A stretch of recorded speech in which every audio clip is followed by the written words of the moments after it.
तो चलिए आज का वीडियो स्टार्ट करते हैं। और ये जो वीडियो है वो मैं उन लोगों के लिए बना रहा हूँ जो मेरे रेगुलर सब्सक्राइबर हैं और जो इस चैनल को रिलीजियसली फॉलो कर रहे हैं। धन्यवाद आप सबका कि आप इतना भरोसा दिखा रहे हैं।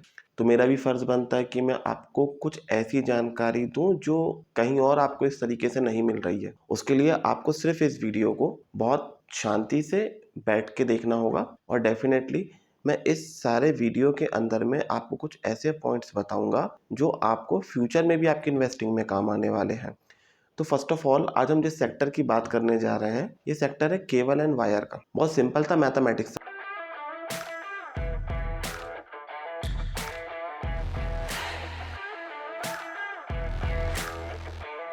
तो फर्स्ट ऑफ ऑल आज हम जिस सेक्टर की बात करने जा रहे हैं ये सेक्टर है केबल एंड वायर का। बहुत सिंपल था मैथमेटिक्स है कि अगर आपको आधुनिक दुनिया को आगे बढ़ाना है, there is no growth without cable and wires. Cable and wires work like our veins. It means ये नसों की तरह है जो पूरे दुनिया के अंदर में शक्ति का संचार करते हैं। जैसे हमारे शरीर में नसें ब्लड का संचार करती हैं। इस सेक्टर के अंदर में दो प्रॉब्लम है। पहला, मैं जिन स्टॉक्स के बारे में बात करने जा रहा हूँ उन तीनों स्टॉक्स के टिकट साइज बहुत बड़े हैं। मतलब अगर आप ऐसा सोचते हैं कि 5,000 का शेयर महंगा है, 1,000 का शेयर महंगा है, क्योंकि रिटेल इन्वेस्टर के साथ में यही एक थोड़ा सा इशू है, तो आप कभी भी एमआरएफ जैसा स्टॉक होल्ड नहीं कर पाते या आप कभी भी एमआरएफ जैसे स्टॉक को खरीद नहीं सकते थे जो कि एक समय पे 2,000 का था, फिर 5,000 का हुआ, फिर 10,000 का हुआ, फिर आज 1,00,000 रुपए का है। तो आप ये गलतफहमी निकाल दीजिए कि कोई स्टॉक महंगा कैसे है और सस्ता कैसे है। उसको देखते कैसे हैं हम किसी दूसरे वीडियो में डिस्कस कर लेंगे। लेकिन आज मैं जिस सेक्टर की बात कर रहा हूँ आज की डेट में ये सेक्टर ही सारा का सारा ग्रोथ ट्रैजेक्टरी पे चल रहा है। तो इस सेक्टर को समझना बहुत ज़रूरी है। चलिए तो हम बात कर लेते हैं पहले पॉलीकैब की। करती क्या है कंपनी? सीधा सा केबल्स एंड वायर्स बनाने का बिजनेस है। Very simple business. किस किस टाइप के केबल्स एंड वायर्स बनाती है? ऐसे केबल्स एंड वायर्स जो हमारे होम अप्लायंसेस में यूज होते हैं, फर्स्ट। सेकंड, ऐसे जो कि हैवी इंडस्ट्रियल यूज में होते हैं। सेकंड, हमारी कंपनी है KEI जो कि एक्सपर्ट है EHV वायर्स बनाने में। मतलब हैवी इलेक्ट्रिकल्स जो वायर होते हैं, 1100 kV की लाइन्स के जो वायर होते हैं उस टाइप्स के वायर्स को बनाने के लिए ये फेमस है। नाउ अगर मैं इस पूरे सेक्टर में पॉलीकैब की बात करूं तो पॉलीकैब एक बहुत बड़ा विनर है, एक बहुत बड़ा प्लेयर है इंडिया के अंदर में।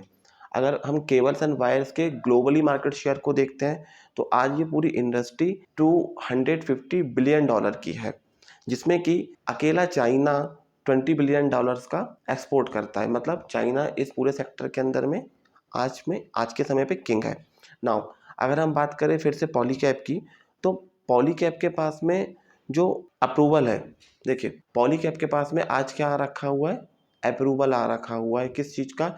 यूएस में केबल्स एंड वायर्स को सप्लाई करने का। नाउ देखने में ऐसा लगता है कि यूएस में केबल्स एंड वायर सप्लाई करना वेरी इजी, कि हमने यहाँ से प्रोडक्शन किया और जाके यूएस में सप्लाई कर दिया जहाँ भी डिमांड है। बट यूएस में चीज़ें इस तरीके से नहीं बिकती हैं। यूएस के अंदर में जब यदि आपको अपने केबल्स एंड वायर को सेल करना है तो उसके लिए आपको उसकी गवर्नमेंट से अप्रूवल लेना पड़ता है, सर्टिफिकेशन लेना पड़ता है। और ये सारा प्रोसेस 3 to 4 ईयर्स लेता है। मतलब 3 से 4 साल वहाँ की गवर्नमेंट लेती है। जब आपको आपके क्वालिटी और मेजरमेंट्स को चेक करती है देन आपको अप्रूवल्स देती है। तो पॉलीकैब की आज कंडीशन ये है कि सारे टाइप से केबल्स एंड वायर्स जो भी ये कंपनी बनाती है, मतलब डिफरेंट टाइप से केबल्स एंड वायर्स बनाती है, उन सारे केबल्स एंड वायर्स का ये अप्रूवल ले चुकी है। इतनी अच्छी क्वालिटी का ये क्या बना रही है? मटेरियल बना रही है। नाउ एक और काम होता है दैट इज कॉल्ड EPC। तो पॉलीकैब EPC कॉन्ट्रैक्ट से भी विन करते जा रही है यूएस के अंदर। देखिए इंडिया में तो वो कर ही रही है, दैट इज शॉर्ट कि इंडिया में उनका कोई कॉम्पिटिटर इतना बड़ा है नहीं। बट यूएस से कॉन्ट्रैक्ट लेना that is something great things. Now what do mean by the EPC contract? तो EPC कॉन्ट्रैक्ट का मीनिंग होता है यदि कोई न्यू प्लांट, कोई कंपनी कोई कैपेक्स कर रही है तो उस कंडीशन के अंदर में वो सारा का सारा कॉन्ट्रैक्ट एक कंपनी को दे देते हैं that you have to complete this work, that is called EPC। इसको आप सिंपल लैंग्वेज बोलेंगे तो वो सीधा ठेका दे देते हैं, दैट्स इट, कि आपको ये काम कंप्लीट करना है। अगर आप इस कंपनी को ध्यान से देखें तो आपको समझ में आएगा कि पॉलीकैब के पास में कैपेसिटी बहुत अच्छी है पहले से। मतलब पॉलीकैब के पास में जो कैपेसिटी है प्रोडक्शन करने की वो पहले से बहुत अच्छी है और एकदम से डिमांड आ गई। तो डिमांड आने से क्या हुआ कि जो ये अपनी फैक्ट्रीज को कम यूटिलाइजेशन पे चला रहे थे, आज वो 100% यूटिलाइजेशन पे चल रही है। नाउ अगर हम डिफरेंस की बात करें यूएस मार्केट में और इंडियन मार्केट में, तो यूएस मार्केट में मोस्ट ऑफ दी जो वायर्स यूज होता है वो कॉपर, प्योर कॉपर का वायर यूज होता है। They prefer the copper. Indian market के अंदर में क्या है कि 50% कॉपर एंड 50% एल्यूमिनियम वायर का सेल्स है। तो फुल्ली कॉपर वायर जो है वो हैवी मार्जिन प्रोडक्ट है, मतलब यहाँ पर कंपनी को मार्जिन अच्छा होता है, जो जिसमें यूएस की डिमांड अभी बहुत ज़्यादा हमें देखने को मिल रही है। अगर हम केबल और वायर की बात करें तो पॉलीकैब जो इंडिया से सप्लाई करता है यूएस के लिए मटेरियल, वहाँ एक इशू ये है कि इतनी बड़ी क्वांटिटी में सप्लाई को मेंटेन करना दैट इज़ प्रॉब्लमेटिकल, और इस प्रॉब्लम को सॉर्ट आउट करने के लिए पॉलीकैब अब यूएस में अपने वेयर हाउसेज बना रहा है। इससे होगा क्या कि जब भी उन्हें सप्लाई करनी होगी अपने मटेरियल की, that would be very fast. मतलब जहाँ पर जेस्टेशन पीरियड यहाँ पर 6 वीक्स का है, वहीं पर वही जेस्टेशन पीरियड 1 और 2 दिन का होगा। तो बड़ी कंपनियों के साथ में क्या होता है, वो अपने प्रोजेक्ट को बहुत डिले नहीं करती हैं, जितना जल्दी वो प्रोजेक्ट खत्म कर लें ये उनके लिए बहुत ज़्यादा अच्छा होता है। तो वो हमेशा ऐसे सप्लायर को प्रेफर करते हैं जो उन्हें सप्लाई एज इट इज़ कर दे, जैसी उनकी डिमांड आए वैसे ही वो क्या कर दे, उनको सप्लाई प्रोवाइड कर दे। तो that is a very strong point for the Polycab. अगर अब हम बात करें सेकंड प्लेयर की, दैट इज़ केईआई वायर। मतलब इंडिया में यदि पॉलीकैब के बाद में कोई अच्छी कंपनी मुझे समझ में आती है, दैट इज़ केईआई वायर। अब केईआई वायर को अगर हम ध्यान से समझें तो यहाँ ग्रोथ के बहुत सारी अपॉर्चुनिटीज़ है। नाउ जैसे कि इनका सिलवासा में एक प्लांट जस्ट इसी मंथ आ रहा है, एक और प्लांट लगभग 24 के आसपास वर्किंग हो जाएगा। तो ईएचवी केबल में आज सिर्फ 2-3 ही कंपनियां हैं जो इंडिया के अंदर में बहुत अच्छा काम कर रही है। That is first one is KEI wire, second one is Finolex, और एक अपार इंडस्ट्री भी आप कंसीडर कर सकते हैं। नाउ इन दोनों तीनों कंपनियों को अगर मैं ध्यान से देख पा रहा हूँ तो मुझे समझ में आता है कि यहाँ पे एक कंसिस्टेंट कंपाउंडिंग हमें देखने को मिलती है कि पिछले 5-6 सालों से ये लगातार अप मूव में है ये सेक्टर। इंडिया की अगर हम बात कर लें तो पूरे इंडिया में चाहे रेलवे हो, चाहे इंफ्रास्ट्रक्चर हो, अदरवाइज बिल्डिंग का इंफ्रास्ट्रक्चर हो, हर जगह इंफ्रास्ट्रक्चर का बूम आया हुआ है।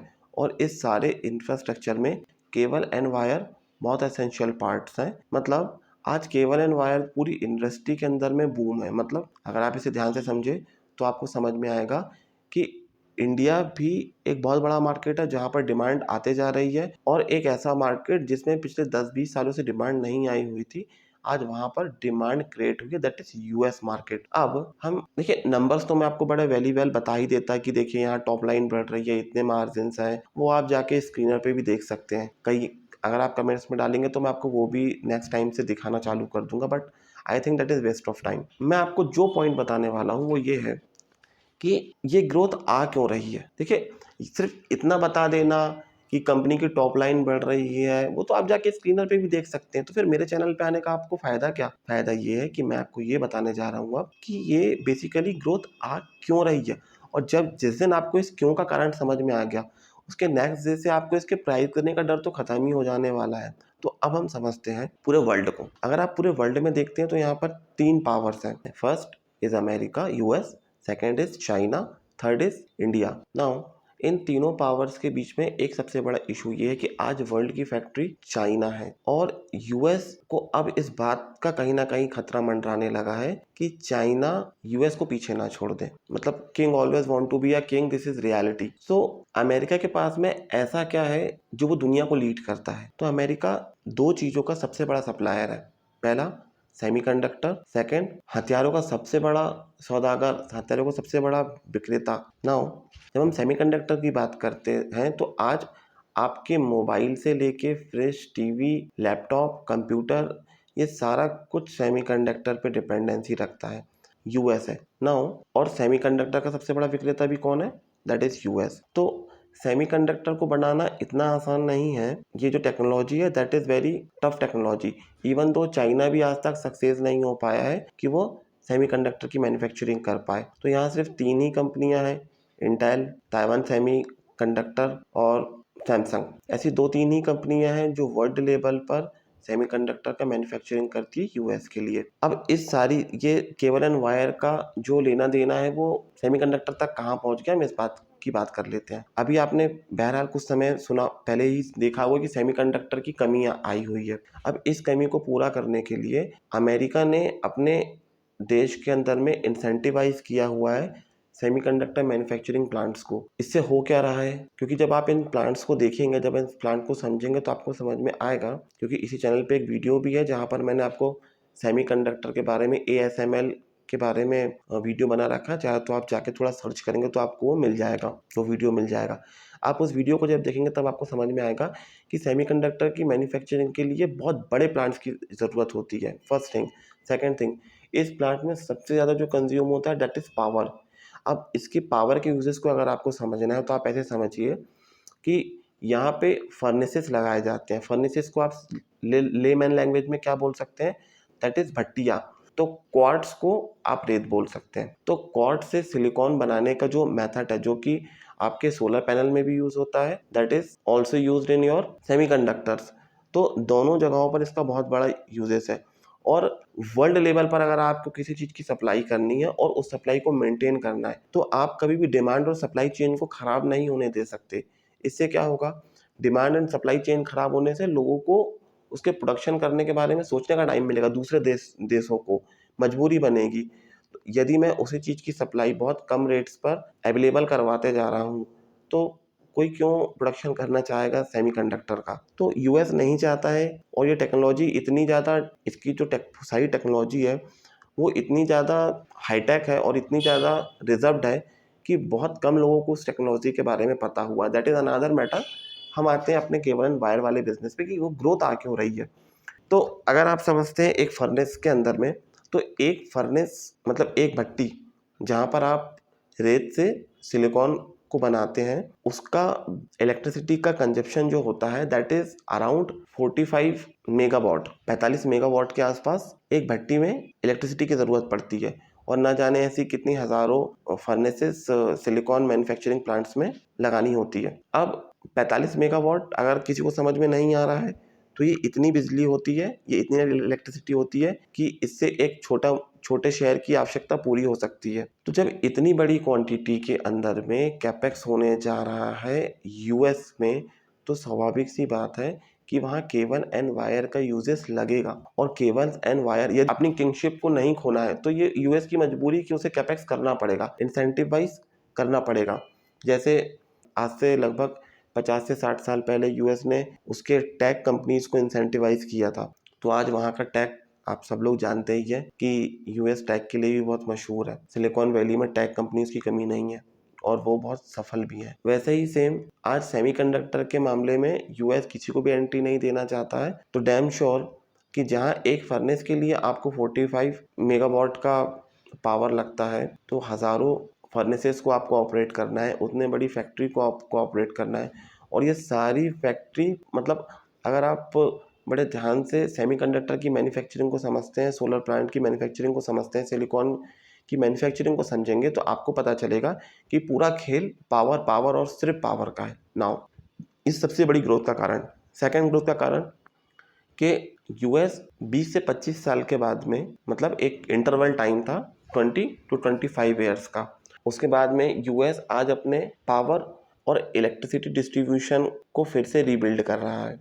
अब ये हर देश के साथ में एक साइकिल होता है जहाँ पर आफ्टर 20-25 ईयर्स, 20 और 25 ईयर्स और 30 ईयर्स एक देश को ज़रूरत होती है अपने पावर डिस्ट्रीब्यूशन के साइकिल्स को रिपेयर करने की। तो आज वही कंडीशन में यूएस है, और यूएस कंजप्शन के मामले में वर्ल्ड में सबसे नंबर 1 है क्योंकि उनकी इकोनॉमी बहुत ज़्यादा स्ट्रॉन्ग है। अब ये यूएस की सारी स्टोरी, सेमीकंडक्टर की सारी स्टोरी और चाइना प्लस वन की स्टोरी, चाइना प्लस वन की थीम, और इंडिया के अंदर में ऐसे मैन्युफैक्चरर्स का होना जो आज कैपेबल है चाइना से कॉम्पीट करने के लिए। नाउ इंडिया के पास में एक और बहुत बड़ा प्लस पॉइंट है that is low labour cost का। मतलब हमारे कंट्री में बहुत लो प्राइस पे लेबर अवेलेबल है, हमारे पास में मैन पावर है, इसलिए हम बहुत लो प्राइस पे मैन्युफैक्चरिंग कर पा रहे हैं केबल्स एंड वायर्स की।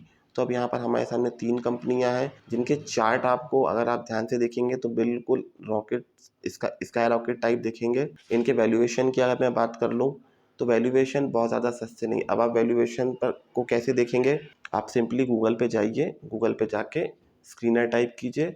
स्क्रीनर पे जाके जैसे ही आप अपनी कंपनी का नाम टाइप करेंगे आपको सारी इन्फॉर्मेशन सामने देखने मिल जाएगी। आप चाहें तो मैं वीडियो में भी इस चीज़ को डाल देता हूँ कि किस तरीके से वैल्यूएशंस है। अगर हम इनके वैल्यूएशंस को देखने चाहें तो अगर हम इसके वैल्यूएशन को देखना चाहें तो पॉलीकैब आज इसका मार्केट कैप अराउंड 80,000 करोड़ के आसपास है। P54, ROC 27 का है। चलिए अगर हम मार्जिन की बात करें तो आप ध्यान से देखिए, जो कंपनी कभी 11, 12, 13%, 10% के मार्जिन कमाती थी, आज वही सेम कंपनी कंसिस्टेंटली 14% के मार्जिन कमा पा रही है। और इसका रीज़न क्या है, यूएस में कॉपर वायर की सप्लाई, क्योंकि कॉपर वायर्स में एल्यूमिनियम वायर्स की कंपैरिजन में ज़्यादा प्रॉफिट मार्जिन कंपनी कमा पाती है। नाउ अगर हम नेट प्रॉफिट की बात कर लें तो 430 क्वार्टर एंड क्वार्टर एक कंपनी देखेंगे, आपको उसमें भी जंप दिखाई देगा। अगर मैं ईयर ऑन ईयर की बात कर लूँ तो आप यहाँ ध्यान से देखिए, दिस इज़ 5000 से आज कंपनी का 2023 के अंदर में 14,000 करोड़ का टॉप लाइन बढ़ चुका है। मतलब यहाँ पर कंसिस्टेंटली ग्रोथ आपको देखने को मिल रही है। नाउ अगर हम बात करें रिजर्व्स की, डेट की, तो आई थिंक कंपनी लगभग डेट फ्री है। यही हाल आपको केआई वायर में भी देखने को मिल जाएगा। शेयर होल्डिंग पैटर्न्स की बात कर लें तो एफआई और डीआईस का भी इंटरेस्ट आपको सामने से साफ दिख सकता है। तो ये बात रही केआई वायर की, सॉरी ये बात रही पॉलीकैब की, पॉलीकैब इंडिया की, और यही सेम केआई वायर के साथ में भी है, यही अपार के साथ में भी है। थोड़े वैल्यूएशंस एडमायर हो सकते हैं। अगर आप चाहते हैं केईआई के वैल्यूएशन देखना तो आप केईआई की वैल्यूएशन भी इस चार्ट पे देख सकते हैं। अगर आप केईआई इंडस्ट्री को देखते हैं तो आपको ये 24,000 करोड़ का मार्केट कैप दिखेगा। इसका मतलब थोड़ी सी छोटी कंपनी है कंपैरेटिवली पॉलीकैब इंडिया के। Now you can see here कि यहाँ पर भी आपको जो मार्जिन्स हैं वो 11 to 12% के बीच में दिखेंगे, बट टॉप लाइन में अगर आप देखेंगे तो आपको क्वार्टर एंड क्वार्टर तेजी देखने को मिलेगी। अगर आप देखते हैं यहाँ पर ईयर ऑन ईयर, तो जो कंपनी 2000 करोड़ रुपए का 2016 में बिजनेस करती थी, वही सेम कंपनी आज 2023 में लगभग 7,000 सीआर का बिजनेस कर रही है। मार्जिन 10 to 11% कंसिस्टेंटली मेंटेन करना, that is not a joke. और यहाँ पर अगर हम लाइबिलिटीज और बोरोविंग्स की बात कर लें तो रिजर्व्स अच्छे खासे हैं 2,500 करोड़ के, और 160 करोड़ का borrowings, that is negligible. Debt free कंपनियां हैं दोनों ही बेसिकली। सो पूरे सेक्टर के अंदर में आपको बहुत अच्छी अपॉर्चुनिटी देखने को मिल रही है। आप इस थीम को ध्यान से समझिए, so you will find out. और ये सारी थीम अभी लंबे समय तक चलने वाली है, लगभग 1-2 साल तो चलेगी। चलिए, थैंक यू वेरी मच।